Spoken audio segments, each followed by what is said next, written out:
Belgium has long been famous for food, like waffles and chocolate. But now it's becoming famous for something else. Belgium has one of the most liberal euthanasia laws in the world. You could end your life here by simply telling a doctor that you have unbearable physical or mental suffering.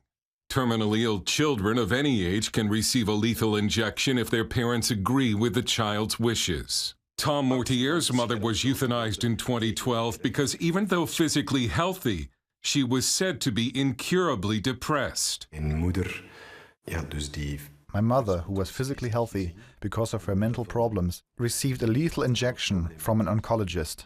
It was done without his or his family's knowledge. He was only told by the hospital the day after his mother was killed. My mother had several mental problems. She had to cope with depression throughout her life. She was treated for years by a psychiatrist, and the contact between us was broken. A year later, she received a lethal injection. Mortier filed a complaint with the medical board and then with a prosecutor, but was turned away.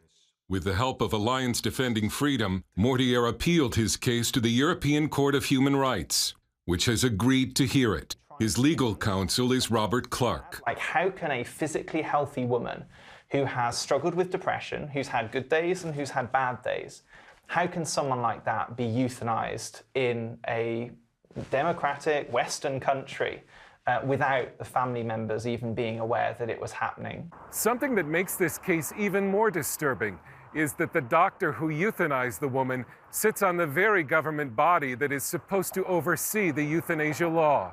The doctor, Wim Distelmans, who some have compared to the late Dr. Jack Kevorkian, once led a euthanasia tour of Auschwitz under the theme, Death with Dignity. Distelmans is co-chairman of Belgium's Euthanasia Commission. We have a significant conflict of interest where someone is essentially acting as judge and executioner in his own cases.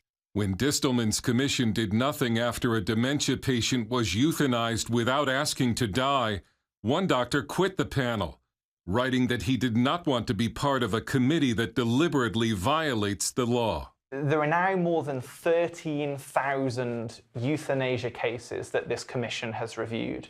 And in those 13,000, I'm aware of now one which has been referred to the prosecutor. As ethical safeguards have fallen in Belgium, some say killing has become a part of medical care.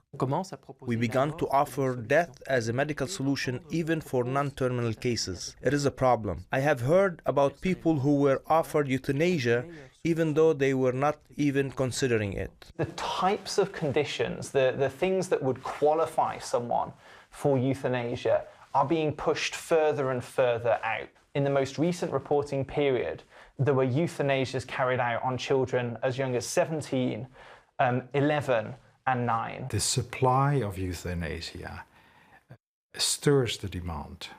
What you see is that for an increasing amount of people, euthanasia becomes the default way to die. When we find someone who's requesting to die, who's standing on the proverbial edge of a bridge, and instead of trying to talk them down, the state is pushing them off. Clark says Belgium is now the ultimate cautionary tale for any nation that wants to legalize euthanasia. And I think we have to ask ourselves, is that the kind of society that we want to live in? Or do we want to live in a society with laws that say that vulnerable life should be protected and that all life, no matter what stage and no matter the health of the person, has dignity and value? Dale Hurd, CBN News, Brussels.